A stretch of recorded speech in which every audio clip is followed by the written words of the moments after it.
Hello, now we are going to look at frequency tables, which are a tool we can use to better understand the data that we have collected. So frequency means how often we see something, and a table is just a structure like this that helps us arrange our data. So a frequency table is a table that tells us how often a particular outcome came up in our data set. So if we take this story as an example, these are the scores from a test that students took, and the scores were out of 5. So this person got 4 out of 5, this person got 1 out of 5. So how could we use our frequency table to better understand this data set? Well, what we can do is write out the possible scores. So we could have got none out of 5 or all the way up to 5 out of 5, and we can tally up how many of each outcome we got.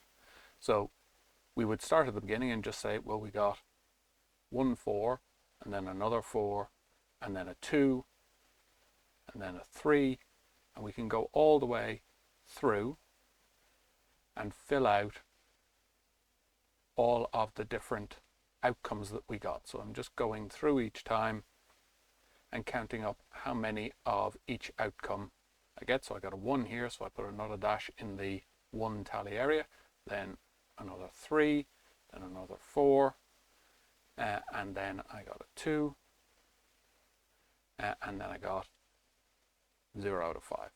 So when I fill that in, the way I read my tally is each one of my lines is a single outcome, and then if I want to go, if I have more than 5, what I do is I put a dash through to say I have a complete group of 5, and then if I had another 2 dashes, I'd have a group of 5, another group of 2, so that would be how I would write 7 using the tally system.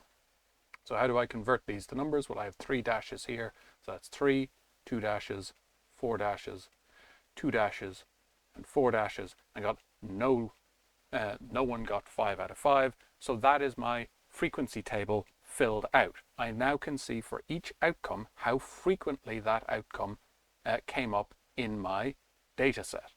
So this is useful for a bunch of different reasons. It allows us to see things like the mode very easily. The mode is the most frequently seen outcome. That's a little bit difficult to read when it's in a jumbled list like this. So what our frequency table does is now allow us to simply read off what's the most frequently seen number. But at the moment, there isn't one. I got 4 2s and 4 4s, so there is none at the moment.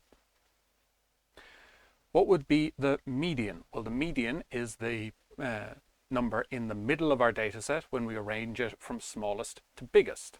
Now, one of the things the frequency table does automatically is it puts the outcomes in order. We have 3 zeros and then 2 1s and 4 2s and so on. So we have automatically put our information in order. Now, just to link it back to how we would do this if we hadn't drawn a frequency data table, I'm going to write out this data set in order, like we would if we hadn't got a frequency table.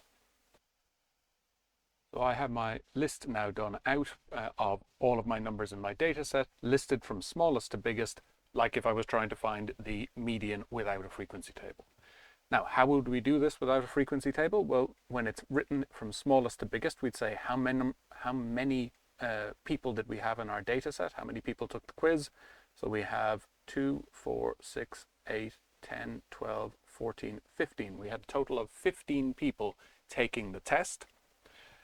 And that means that the 8th person in our list would be in the middle. So we go 1, 2, 3, 4, 5, 6, 7, 8.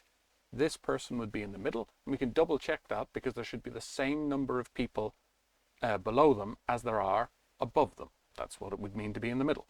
So we have 1, 2, 3, 4, 5, 6, 7 people below and 7 people above. So this person would be the middle score. So the 8th person in our group is going to be the median outcome. So that would just be 2. Now we can read this fairly easily from the frequency table as well, because again, this frequency table automatically orders things from smallest to biggest. So if we knew that we had 15 people, so we could count up our frequencies, we'd have 5, and 9 and 11 and 15 people in total by adding up the frequencies. So if we know we have 15 people in total, we then know the 8th person is going to be the middle person. So what outcome is that? Well, the first 5 people are up to a score of 1, and then from the 5th person up to the 9th person got a score of 2. So that means that the 8th person must have gotten a score of 2. So this can allow us to read off the median score from the frequency table instead of having to write out the list separately. Again, you figure out the total number of people in your group, and then you figure out, well, the median's the middle of that, so what outcome, what group would that middle outcome be in by counting up your frequencies up to the group that covers that middle outcome, that median result. So that's the mode and the median. What about the mean? Well, the mean is just adding up all of the numbers, adding up all of the values of our numbers, and then dividing by the number of numbers, dividing in this case by the number of people who took the quiz. So we could do that from our list. We could add 4 and 4 and 2 and 3 and so on, and then divide by the number of people, which we figured out is 15. Or if we had our number in a list, it's a little bit like what we would do with the frequency table, because instead of having to add up 4 plus 4 plus 2 plus 3, if we know we have 3 zeros and 2 ones and 4 twos and so on, instead of having to write out all those numbers individually, we could say, well, we have 3 zeros and 2 ones and 4 twos, and just add up those groups instead. And that's what the frequency table way of getting the mean essentially says. Instead of adding up the numbers individually, we already know we have 3 zeros and 2 ones and 4 twos. So instead of having to write 2 plus 2 plus 2 plus 2, we can just say 4 times 2. So we add up the frequency of a particular, we add up the outcomes, but multiply by the frequency of those outcomes, and then divide by the total number of people, which would be just adding up all of the frequencies of our outcomes. So instead of having to write out the list completely, we can say we got 3 zeros, so the frequency times the outcome plus the frequency times the outcome. And it can just save us a bit, particularly if the group gets large.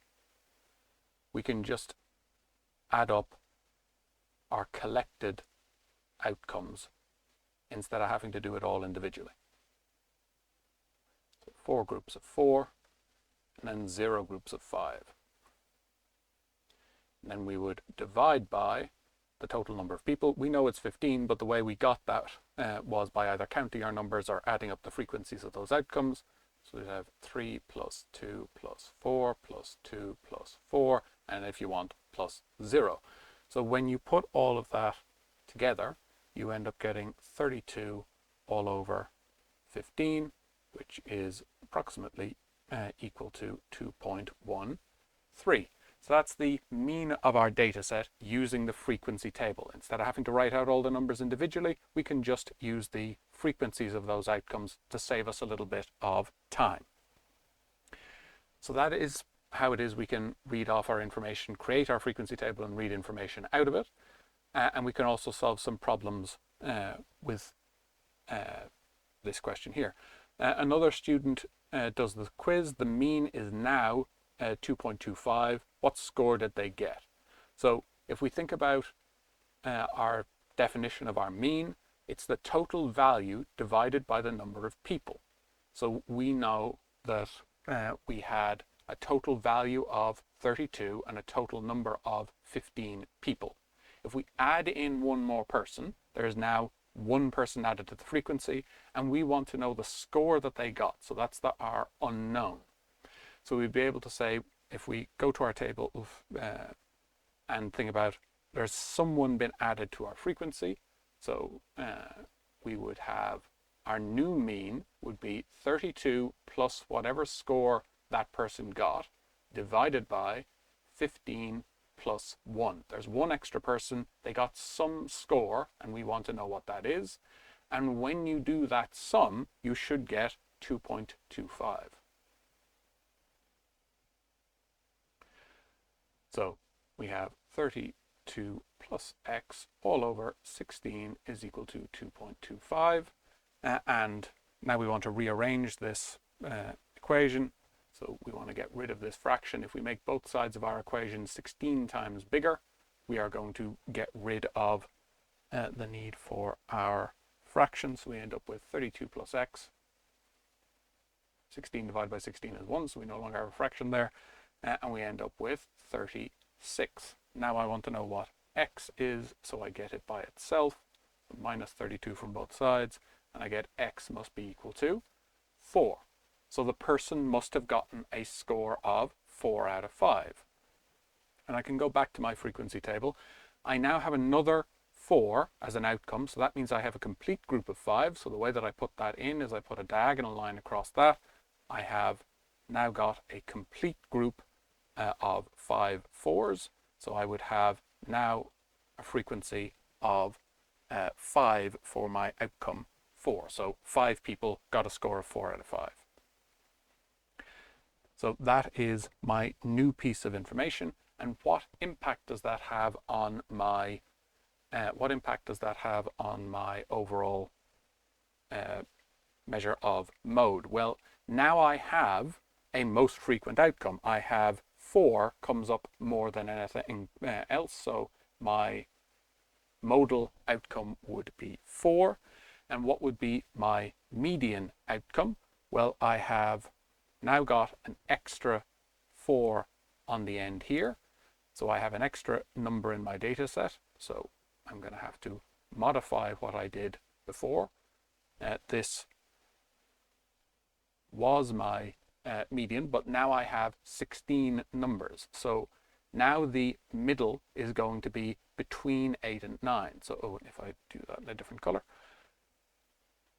I have 8 numbers below my middle mark and 8 numbers above. So 1, 2, 3, 4, 5, 6, 7, 8, and 8 above.